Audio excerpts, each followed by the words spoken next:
The morning sun cast golden rays across their bedroom in Ikoyi as Grace Adeyemi clutched the pregnancy test, her hands trembling with joy. 2 pink lines. After 3 years of marriage and countless doctor's visits, she was finally carrying Michael's child. Their 5th anniversary was in 2 days, and she had planned the perfect surprise, a romantic getaway to Idonra Hills where they had honeymooned. Deo will be so happy, she whispered to herself, using his Yoruba name affectionately. Joy arrives, that's what Deo meant, and soon their own joy would arrive in 9 months. Grace spent the day in a blissful haze, her mind racing with plans. She imagined telling Michael at sunset on the same cliff where he had proposed, the moment captured forever in their memories. She called her assistant at AO Designs, her fashion boutique in Victoria Island, and arranged for coverage during her absence. The business had flourished beyond her dreams, making her one of Lagos's most sought-after designers. Her success had made her family's inherited land in Lekki even more valuable, 20 acres of prime waterfront real estate that Michael had always shown unusual interest in managing. The afternoon was spent packing their bags with meticulous care. She folded Michael's favorite shirts, packed the silk nightgown he loved, and tucked away a tiny pair of baby booties she'd purchased months ago in hopeful anticipation. Every item held the promise of joy to come. But that evening, when Michael came home late again, Grace's excitement faltered. His designer suit was wrinkled, his cologne mixed with an unfamiliar perfume, something floral and cheap that she would never wear. His eyes, once warm and loving, held a distance she couldn't bridge. "Darling, I have a surprise," she announced, pushing away the nagging doubts that had plagued her for months. The late nights, the mysterious phone calls, the way he flinched when she touched him unexpectedly. "We're going to Idonra Hills for our anniversary. Just like our honeymoon. I've already packed everything." Michael's jaw tightened almost imperceptibly, a muscle jumping beneath his skin. "Idonra? That's quite remote, Ao. I have important meetings this week." "We need this," Grace said softly, touching his arm. "We need time alone. Away from everything. Away from Lagos, from work, from everything." Something flickered in Michael's eyes. Was it panic? Calculation? But then he smiled, that charming smile that had won her heart 5 years ago at a mutual friend's wedding. "Of course, my love. Idonra it is. You're right, we do need time alone." The words should have comforted her, but something in his tone sent a chill down her spine. Grace dismissed it as paranoia. She was being ridiculous. Michael loved her. They were going to have a baby. Everything would be perfect. What Grace didn't know was that Michael had already made his own plans for that trip. Plans that involved Rebecca Thompson, his mistress of 2 years, and the permanent solution to what he called his Grace problem. The land, the business, the life insurance policy, it all hinged on Grace's convenient disappearance. And remote Idonra Hills, with its treacherous cliffs and unpredictable weather, provided the perfect opportunity. The drive to Idonra Hills took 6 hours through increasingly rural landscape. Grace chatted excitedly about baby names, nursery colors, their future as parents. She spoke about expanding the boutique, maybe opening a children's line. Michael's responses were mechanical, monosyllabic, his mind clearly elsewhere. "Are you feeling all right?" Grace finally asked, concern creeping into her voice. "You seem distant." "Just tired from work," he replied smoothly. "This trip is exactly what I need." When they arrived at the luxury resort at the base of the hills, storm clouds had gathered ominously overhead. The resort manager greeted them warmly, mentioning that they were among the few guests due to the off-season and predicted storms. "Perfect," Michael muttered under his breath. "What was that?" Grace asked. "Perfect timing for us to have privacy," he corrected with a smile that didn't reach his eyes. Their suite was beautiful, a corner room with floor-to-ceiling windows overlooking the hills. Grace immediately wanted to climb to the famous viewing point, but Michael insisted they wait. "The climb to the viewing point is spectacular at sunset," Grace said, consulting her phone. "We should go now before the storm." "Tomorrow," Michael said firmly, his tone brooking no argument. "We'll go tomorrow evening at sunset. It'll be more romantic. More memorable." Grace acquiesced, though disappointment tugged at her heart. She wanted to share her news now, but Michael's mood seemed fragile. Tomorrow would be better. Tomorrow would be perfect. That night, Grace couldn't sleep. The baby news burned inside her, desperate to be shared. Around midnight, she heard Michael's phone buzzing repeatedly from the balcony. Curious, she slipped out of bed and padded quietly to the door. Michael stood in the rain, which had begun to fall steadily, his phone pressed to his ear. His voice was low but intense. "Tomorrow evening. Yes, at the cliff edge. The storm will provide perfect cover. Rebecca, I told you, after this, we'll have everything. Her family's land is worth millions. She's made me the beneficiary of everything. Her business, her properties, everything. The fool actually trusts me. No one will question a tragic accident. Tourists fall from those cliffs every year. Yes, I'm sure. It has to be done. She's becoming suspicious, asking too many questions about the business. After tomorrow, you and I can finally be together openly. We'll have the life we deserve." Grace's blood ran cold. Her hand instinctively went to her stomach, protecting the child Michael didn't yet know existed. The man she loved, the father of her unborn baby, was planning to murder her. The realization hit her like a physical blow, stealing the air from her lungs. She backed away slowly, her heart pounding so loud she feared he'd hear it. She had to leave. Now. She had to get help, call the police, escape. But as she turned, her elbow knocked over a decorative glass vase on the side table. It shattered, the sound explosively loud in the quiet room. Michael's head snapped around, his eyes meeting hers through the balcony door. In that moment, Grace saw the truth written clearly on his face. The man she loved had already decided to kill her. And now she had just sealed her fate. "Grace," Michael said, ending his call and sliding the balcony door open with deliberate calm. Raindrops fell from his hair, running down his face like tears he would never shed. His voice was steady, almost gentle, but his eyes were calculating, cold as the storm gathering overhead. "You're awake." "I heard everything," Grace whispered, backing toward the suite door. Her hand trembled as she reached behind her for the doorknob. "Michael, how could you? I'm your wife. I'm pregnant with your child." The words tumbled out before she could stop them. She had wanted to share this news with joy, with celebration, but now it fell between them like a stone into dark water. Michael's face hardened, a transformation so complete it was like watching a mask slip away to reveal a stranger underneath. "Pregnant." He laughed, a bitter sound that held no humor. "Even better. Rebecca will never have to worry about you crawling back with some sob story. This solves everything. No loose ends, no complications." The casual cruelty of his words struck Grace like a slap. This wasn't a momentary madness or a terrible mistake. This was premeditated, calculated murder. The man before her wasn't her husband. Perhaps he never had been. Grace ran. She burst out of the room, the door slamming against the wall behind her. Her bare feet slapped against the cold tile as she flew down the resort stairs, taking them two at a time. Behind her, Michael's heavy footsteps followed at a measured pace. He wasn't rushing. Why would he? The resort was nearly empty, the staff asleep, the storm providing perfect cover. "Grace." His voice echoed in the stairwell, calm and almost amused. "You're making this harder than it needs to be. Where will you go? The nearest village is kilometers away."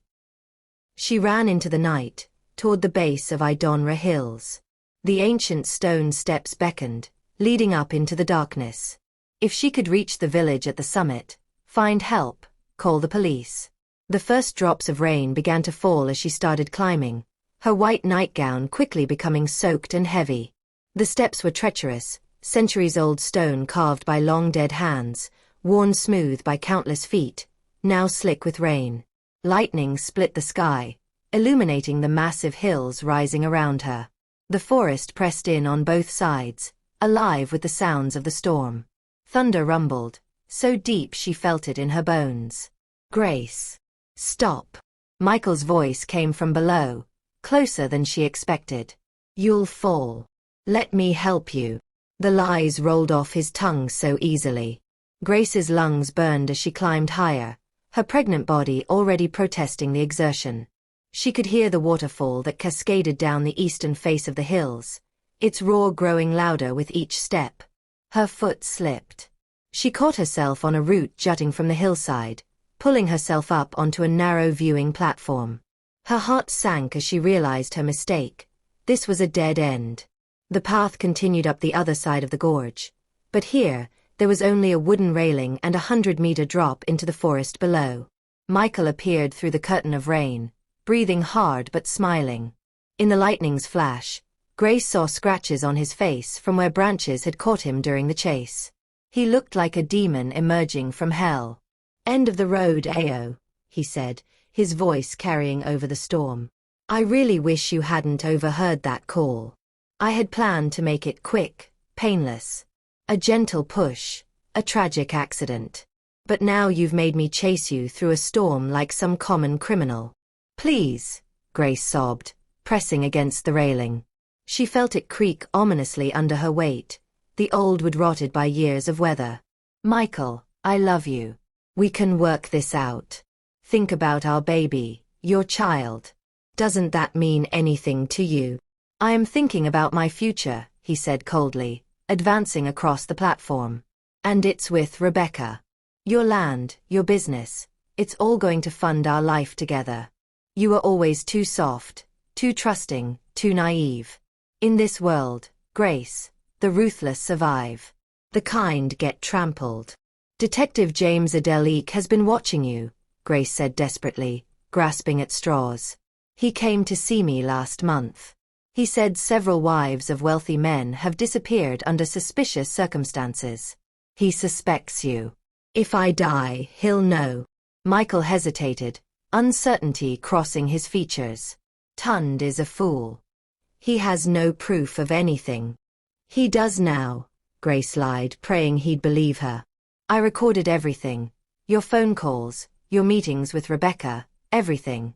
I sent it all to him with instructions to open it if anything happens to me." Michael's face twisted with rage. "You're lying. You're too naive to do something like that." "Am I?" Grace challenged, fighting to keep her voice steady. "You said I was building a successful business. Do you think I did that by being stupid? I've known about Rebecca for months. I've been watching, waiting, gathering evidence. Did you really think I didn't notice the receipts for hotel rooms? The purchases of jewelry I never received? The smell of her cheap perfume on your clothes?" For a moment, doubt flickered in Michael's eyes. Then Rebecca's voice came through his phone, which he'd been clutching the entire chase. "Deo, what's happening? Finish it." Her voice was shrill with panic. "We don't have time for this." Michael's face hardened with resolve. "She's bluffing. Grace doesn't have the spine for blackmail." He lunged forward, hands reaching for her. Grace fought back, her survival instinct overriding her fear. Her nails found his face, raking down his right cheek and drawing blood. He howled in pain and fury, and shoved her with all his strength. The railing splintered with a sickening crack. Grace felt herself falling backward into darkness, the roar of the waterfall filling her ears. She saw Michael's face above her, rain-soaked and emotionless, watching her fall without a trace of remorse. Time seemed to slow. She thought of her baby, of the life they would never share. She thought of her mother, dead 5 years now, and wondered if she would soon join her.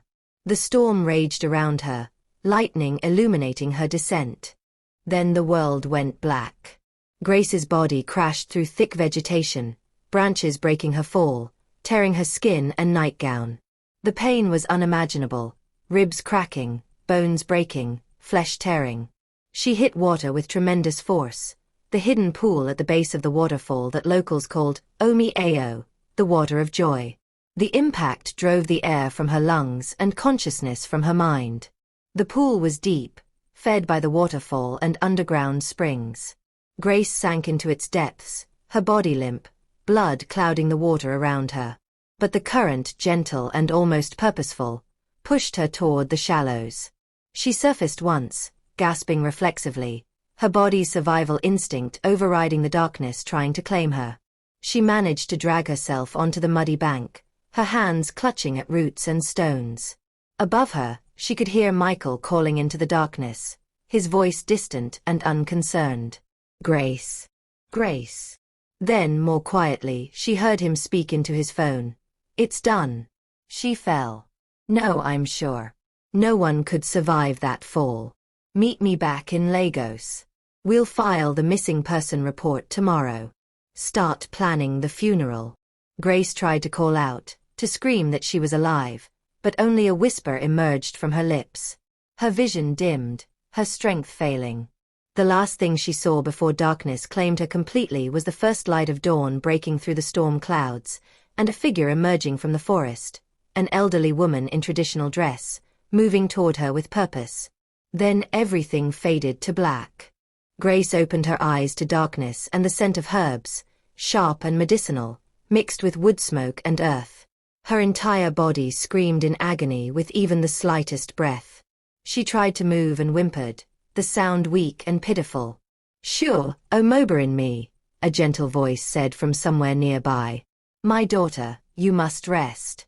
You have walked with the ancestors, and they have chosen to send you back to us." A weathered face came into view, illuminated by the soft glow of an oil lamp. An elderly woman with kind, knowing eyes and gray hair wrapped in a faded but colorful gheli. She pressed a cool cloth to Grace's forehead, humming a traditional Yoruba lullaby that Grace's own mother had once sung to her. Where am I?" Grace's voice was barely a whisper, her throat raw. "You are safe. I am Mama Folake. The river brought you to me 3 days ago. You should be with the ancestors now, child, but Olodumare has other plans for you. Your time on this earth is not yet finished." 3 days. Grace's mind struggled to process this information. 3 days since Michael had pushed her, since she had fallen through darkness and pain. 3 days of nothing. Over the following weeks, as Grace's consciousness returned in fits and starts, she learned that Mama Folake lived alone in a small compound deep in the forest surrounding Idonra Hills. She was a traditional healer, respected by the local villagers but living in isolation by choice after her husband and children had died years ago. She had found Grace unconscious by the river during her dawn water collection, more dead than alive.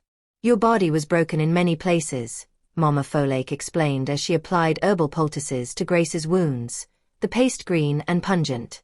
3 ribs fractured, your left arm shattered, a deep cut on your head, many bruises and cuts. But the worst injury." She paused, her eyes filling with sorrow. "The baby. I am sorry, Omoberin. The fall took your child. There was much bleeding. I did what I could, but the ancestors called your little one home." Grace wept then, deep racking sobs that tore through her broken body. The loss of her baby, the child she had known about for mere hours before it was stolen from her, felt like a wound that would never heal. The betrayal of her husband, the loss of her life, her identity, it all crashed down on her in waves of grief. But Mama Folake was patient, sitting beside Grace's mat through endless nights, singing songs, telling stories, simply being present in the darkness. She fed Grace bitter teas that eased the pain and promoted healing. She changed bandages and reset bones with practiced hands.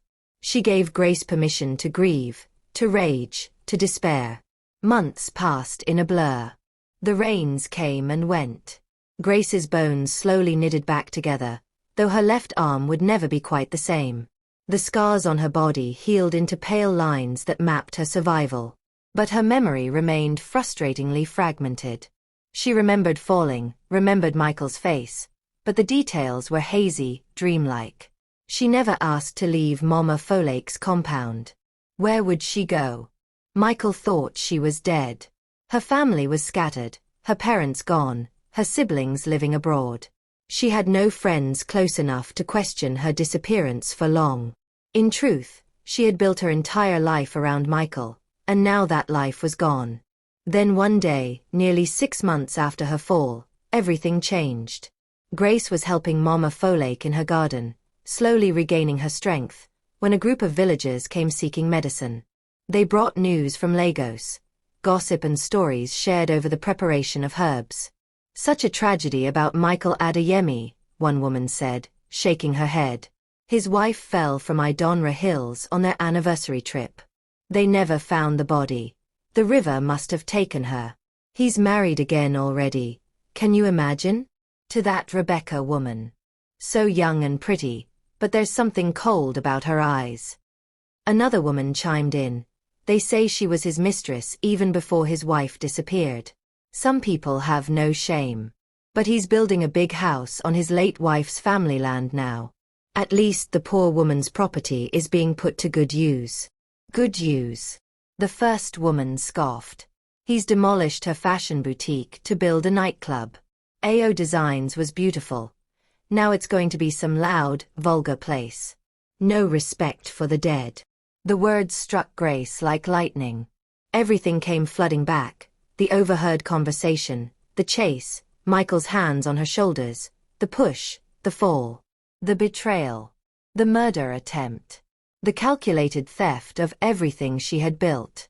She staggered, dropping the basket of herbs she was carrying. Her breath came in short gasps, her vision tunneling. Child. Mama Folake rushed to her side, supporting her weight.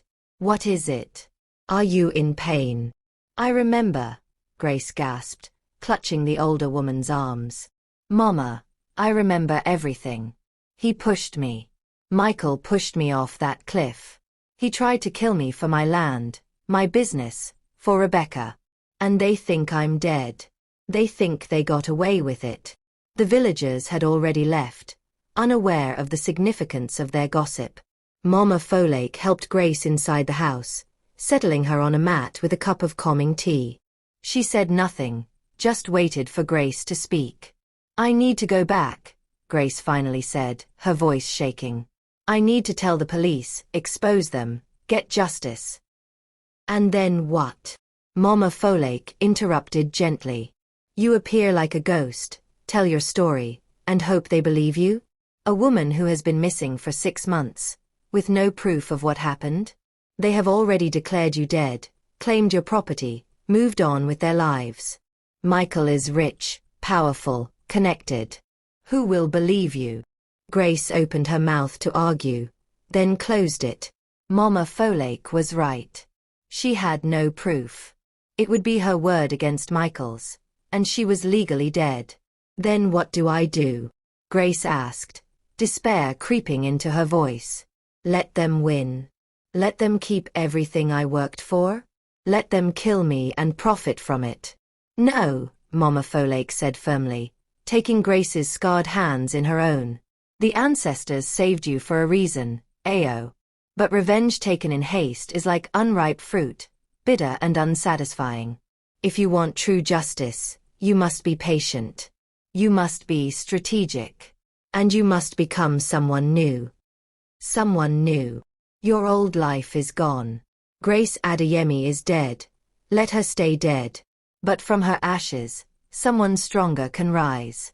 Someone who can bring Michael and Rebecca to their knees, not through violence or vengeance, but through truth and law and their own greed. Are you willing to wait? To plan? To become powerful enough that when you return, they cannot escape justice? Grace looked at her scarred hands, felt the ache in her bones that would never fully heal, thought of her lost baby and stolen life. How long? As long as it takes. 5 years. 10 years. However long you need to build your case, to become untouchable, to ensure they pay for everything they have done. Grace took a deep breath, feeling something shift inside her. The desperate, betrayed woman who had fallen from that cliff was truly dead. But something harder, stronger, more determined was being born in her place. Then Grace Adeyemi stays dead, she said, her voice steady now. And I'll use these years to make sure Michael and Rebecca wish I had stayed that way. Mama Folake smiled, pride shining in her ancient eyes. Good. Then your true education begins tomorrow, Omoberin. We have much work to do, and time is both our enemy and our ally. That night, Grace stood outside the compound, looking up at the stars blazing across the African sky. She placed her hand on her flat stomach, where her baby had once grown for such a brief, precious time. I promise you, little one, she whispered to the night. Your death will not be meaningless. I will make sure of it. I will become someone who can bring justice, not just for me, but for every woman who has been betrayed, murdered, erased. This I swear. The stars offered no answer, but Grace felt a peace settle over her for the first time since her fall. She had a purpose now. She had a mission. And she had all the time in the world to get it right. 10 years later, Victoria Oluwaseun stepped out of a black Mercedes S-Class in front of the Eco Hotel and Suites in Victoria Island. She was stunning, tall and elegant in a cream Chanel suit that probably cost more than most people's monthly salary. Her once long hair now cut into a sleek bob that framed her face perfectly. Designer sunglasses hid eyes that had seen too much, and her walk radiated the confidence of someone who had conquered death itself. No one would recognize her as Grace Adeyemi. The scars from her fall were expertly hidden beneath flawless makeup. Her body, once soft and trusting, was now lean and strong from years of disciplined exercise. Even her voice had changed, deeper, more controlled, with the polish of international education and experience. She had spent 10 years preparing for this moment. Under Mama Folake's guidance and with Detective James Adelique's secret assistance, she had transformed herself completely. The early years had been spent healing and studying. Mama Folake had taught her patience, strategy, and the wisdom of playing the long game. Grace had enrolled in online law courses under her new identity, studying late into the night by lamplight, absorbing everything about property law, corporate fraud, and criminal justice. Detective James, who had never believed Michael's story about Grace's accidental death, had been the first person she contacted when her memory returned. Skeptical at first, he had become her secret ally when she showed him the scars that matched the fall, the details only the real Grace would know. Together, they had built a case, slowly and meticulously, documenting every illegal action Michael had taken over the years. But building a legal case wasn't enough. Grace needed power, money, influence, the kind that couldn't be dismissed or intimidated. So she had left Mama Folake's compound after 3 years, using a small inheritance the old woman had saved for her, and entered the business world under her new identity. She started with small property investments, using her intimate knowledge of Michael's business practices to predict market moves. She was ruthless, calculating, everything Michael had once accused her of being too weak to become. Her firm grew, evolved, and eventually rivaled Adeyemi Holdings in size and influence. Now, at 38, Victoria Oluwaseun was a force in Lagos's business community. She sat on charity boards, appeared in financial magazines, and had connections that reached into government and international finance. She was untouchable. And she was ready. Ms. Oluwaseun, her assistant Temi said, handing her a tablet as they entered the hotel lobby. Your meeting with Adeyemi Holdings is in 1 hour. Mr. Michael Adeyemi has expressed great interest in your investment proposal. He's eager to meet you. Victoria smiled coldly. I'm sure he is. His company has been struggling since that property scandal last year. He needs capital desperately. The scandal that she had orchestrated through carefully placed information and strategic business moves. The first domino in a long chain she had been setting up for years.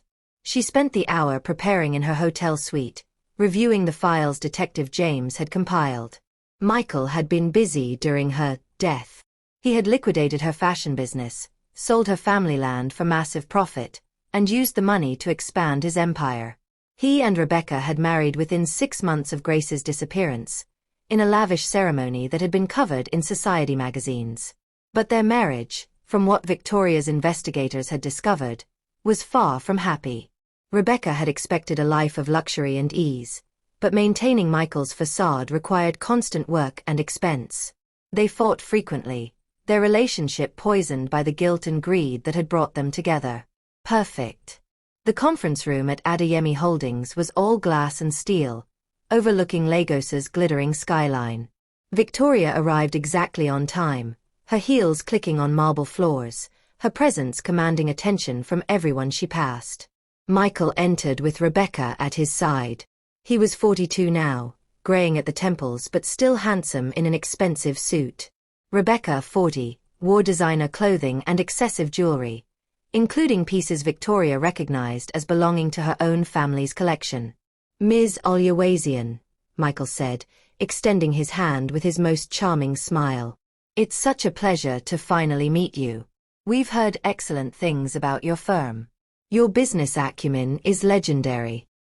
Victoria shook his hand, feeling nothing but cold satisfaction as he failed to recognize her. His hand had pushed her to her death, and now it was shaking hers in friendship. The irony was almost too perfect. Mr. Adeyemi. Mrs. Adeyemi. Thank you for meeting with me. I believe we have much to discuss about your company's future, and how I might help secure it. Over the following weeks, Victoria became a fixture at Adeyemi Holdings. She posed as a potential major investor, asking probing questions about their business practices, getting access to confidential files, slowly documenting every illegal activity Michael had engaged in over the past decade. He welcomed her warmly, seeing only dollar signs and the solution to his financial problems.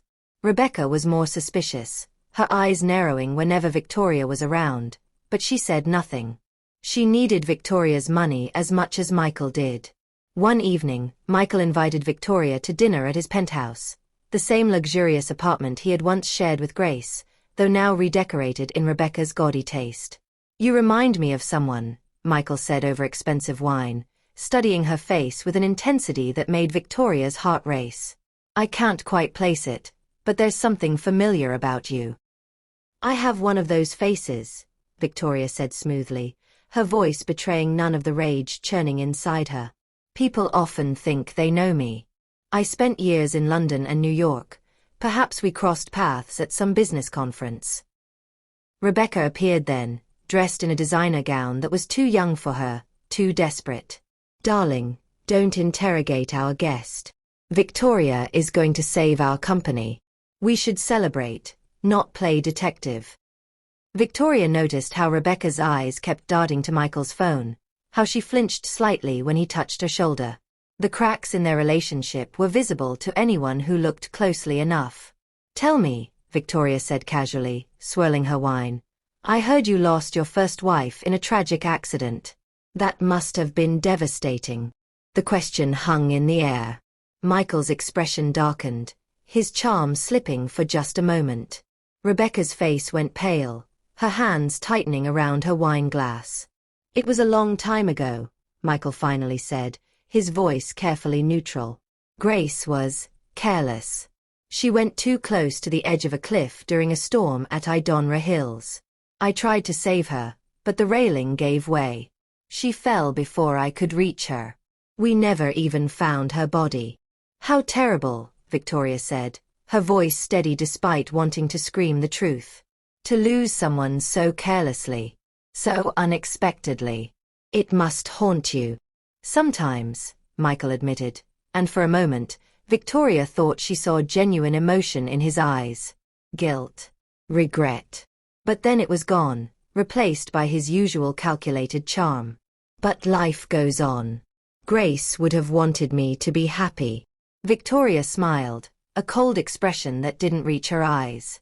I'm sure she would have wanted justice above all else. Don't you think? The question made both Michael and Rebecca uncomfortable, though neither could articulate why. They changed the subject quickly, but Victoria had planted her seed of doubt. As the weeks passed, Victoria systematically gathered evidence, made key alliances, and prepared for her final move. She watched Michael and Rebecca's relationship deteriorate, their arguments becoming more frequent and public. The pressure of maintaining their lies, combined with their financial stress, was breaking them apart. Detective James kept her updated on the official investigation he had quietly reopened. With Victoria's resources and information, They now had enough evidence to bring charges. Fraud, conspiracy, attempted murder. One night, Victoria stood on her own apartment balcony, looking out over Lagos. Mama Folake, now 88 but still sharp, had moved to the city to be near her. The old woman joined Victoria on the balcony, placing a gentle hand on her shoulder. "Are you ready, Omobarin?" Mama Folake asked. "Tomorrow, you reveal yourself. Tomorrow, everything changes." "I'm ready," Victoria said. "I've been ready for 10 years. Grace Adeyemi will rise from the dead, and Michael and Rebecca will finally face the truth." "And after?" Mama Folake asked wisely.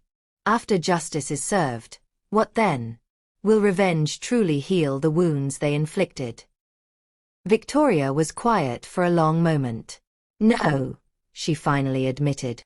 "But it will prevent them from hurting anyone else. And it will show every woman who has been betrayed, murdered, erased, that some of us fight back. Some of us survive. Some of us win." Mama Folake smiled, pride shining in her ancient eyes. "Then tomorrow, show them what a woman who has conquered death can do." The next day, Michael Adeyemi would host his annual charity gala. And Victoria Oluwaseun, Grace Adeyemi, would finally come home. The Civic Centre ballroom glittered with the wealth and power of Lagos's elite. Crystal chandeliers cast prismatic light across the crowd of elegantly dressed guests, politicians, business moguls, socialites, and celebrities. Everyone who mattered in Lagos society had come to Michael Adeyemi's annual charity gala. The event was always spectacular, and this year was no exception. Champagne flowed freely, a live orchestra played sophisticated jazz, and the food was catered by the city's most exclusive restaurants. At the center of it all stood Michael and Rebecca, resplendent in evening wear, basking in the admiration and envy of their peers. "Thank you all for coming," Michael's voice boomed through the microphone, amplified throughout the massive ballroom. "Tonight, we celebrate 10 years of the Grace Adeyemi Memorial Foundation, named for my late wife, whose tragic death inspired me to give back to the community. Through this foundation, we've helped countless women start businesses, provided scholarships, and supported domestic violence shelters." The crowd applauded dutifully. Victoria watched from the shadows near the back of the room, Detective James Adeleke standing quietly beside her in his dress uniform. The irony of Michael profiting from her name, using her death to build his reputation while having murdered her, was almost too perfect. "The foundation has raised over 50 million naira," Michael continued, his voice dripping with false sincerity. "All in honor of Grace's memory. She would have been so proud of the work we've done in her name." "Ready?" Detective James asked quietly, his hand resting on the evidence folder they'd spent 10 years compiling. Victoria adjusted her stunning gold evening gown, took a deep breath, and stepped forward. "I've been ready for 10 years, Tund. Let's bring her home." She walked through the crowd, her heels clicking on marble with purpose. Guests turned to look at her, murmuring about the beautiful woman in gold. Michael was still speaking, oblivious, when Victoria reached the steps to the stage. The orchestra conductor, briefed earlier by Detective James, stopped the music abruptly. The sudden silence drew everyone's attention to Victoria as she climbed the stage and walked directly to Michael. "Excuse me," she said, her voice calm but carrying clearly through the microphone system. "I believe there's been a terrible mistake." Michael's face showed confusion, then irritation at the interruption. "Ms. Oluwaseun, this isn't the time." "Actually, Mr. Adeyemi, this is precisely the time." Victoria removed her sunglasses, her eyes meeting his directly. "My name is not Victoria Oluwaseun. Some of you knew me by another name. Grace Adeyemi." The ballroom erupted in gasps and shocked murmurs. Camera phones came out immediately, capturing the moment. Michael's face drained of all color, his mouth opening and closing without sound. Behind him, Rebecca grabbed the back of a chair for support, her face contorted in horror. "That's impossible," Michael finally whispered, but his voice was amplified through the microphone he still held. "Grace is dead. She fell from Idonra Hills 10 years ago." I did fall, Grace said, her voice steady and clear.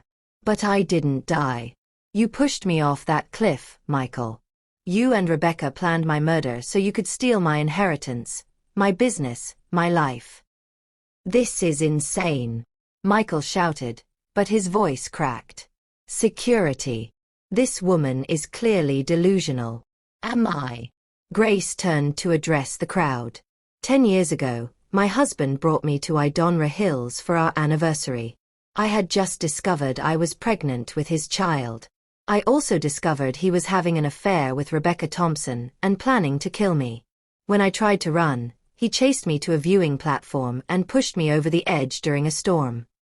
She nodded to the technical crew Detective James had arranged.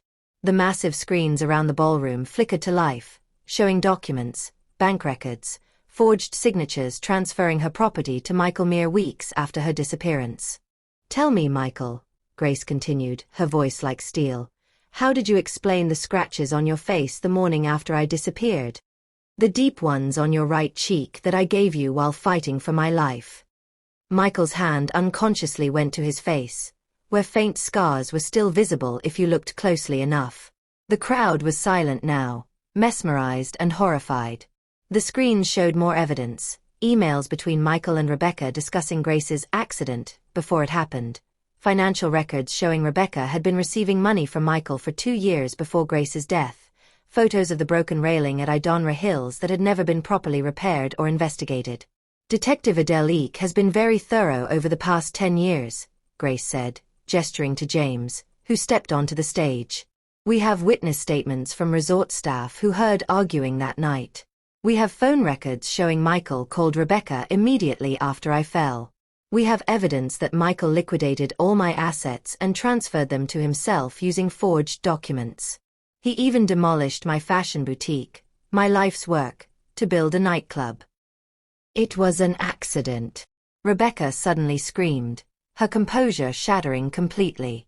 Her careful facade crumbled as panic took over. He said it would be quick. He said no one would know. It was supposed to look like an accident. I didn't want anyone to get hurt, I just... Shut up, Michael roared, spinning to face her. Shut your mouth, Rebecca. But it was too late.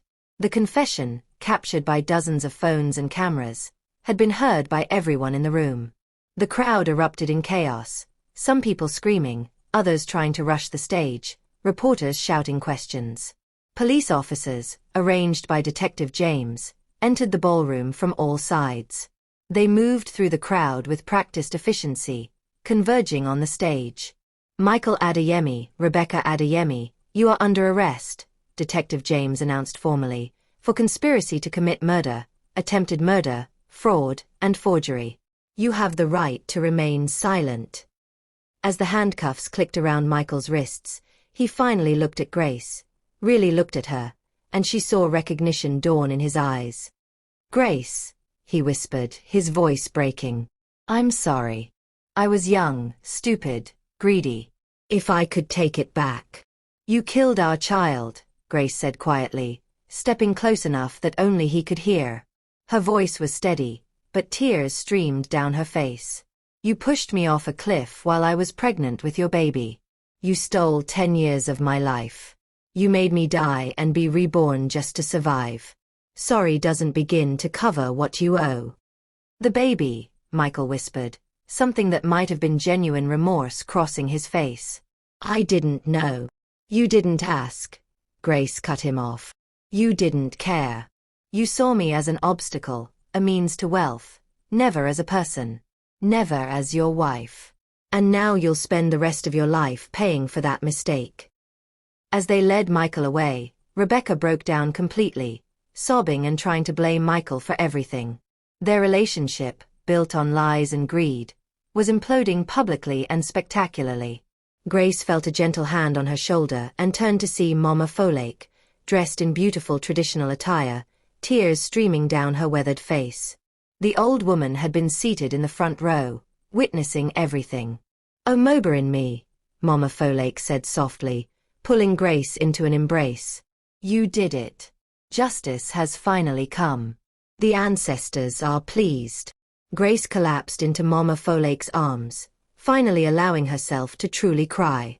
All the pain, loss, anger, and grief of the past 10 years poured out of her. The ballroom was chaos around them, police statements being taken, reporters shouting questions, guests standing in shocked groups. But in Mama Folake's embrace, Grace found a moment of peace. Detective James approached, his expression a mixture of satisfaction and sadness. The district attorney is very interested in this case. With Rebecca's confession and all the evidence we've gathered, they'll both be going away for a very long time. Thank you, Tund, Grace said, wiping her eyes. For believing me all those years ago. For never giving up. I knew you were special the first time we met, James said with a slight smile. Women like you don't just disappear without a fight. I'm glad I was right. In the weeks and months that followed, the trial became one of the most sensational in Lagos history. Rebecca, trying to save herself, testified against Michael, providing details about the planning and execution of the murder plot. The jury took less than 4 hours to convict them both. Michael received 25 years for attempted murder, fraud, and conspiracy. Rebecca received 15 years as an accessory and conspirator. Both would serve their sentences in Nigeria's toughest prisons, their wealth and influence stripped away. Grace reclaimed her family's land, though it had been heavily developed and would take years to fully recover. The properties Michael had purchased with her money were liquidated, with proceeds going to the Real Grace Adeyemi Memorial Foundation. One she established herself to help women escape domestic violence and rebuild their lives. The fashion boutique site was purchased back, and Grace began plans to rebuild AO Designs, this time as a training center for young designers from disadvantaged backgrounds. She wanted to create opportunities, not just profit. But the most important journey was the personal one. Grace worked with therapists to process the trauma of her attempted murder, the loss of her baby, and the 10 years of living as someone else.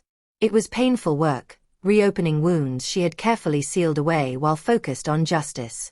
1 year after the trial, Grace stood at the edge of Idonra Hills at the same viewing platform where Michael had pushed her.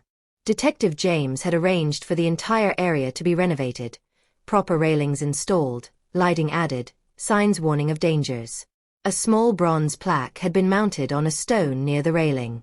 It read, "In memory of those who fall but rise again. May justice always prevail, and may survivors find their strength in the darkest moments." "You came back," Detective James said, approaching from the path below. He was fully retired now but had remained a close friend. "I had to face it," Grace said, running her hand along the solid metal railing. "This place took everything from me. My baby, my identity, my old life. But it also gave me something. The strength to survive. The will to wait. The determination to win." "What will you do now?" he asked. "You've achieved what you set out to do. Michael and Rebecca are behind bars.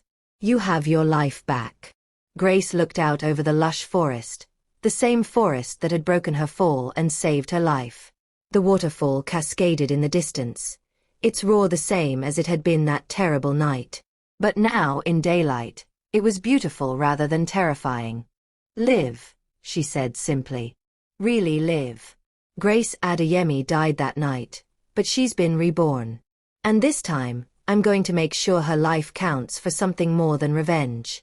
I'm going to help other women who've been where I was. Women who've been betrayed, hurt, silenced.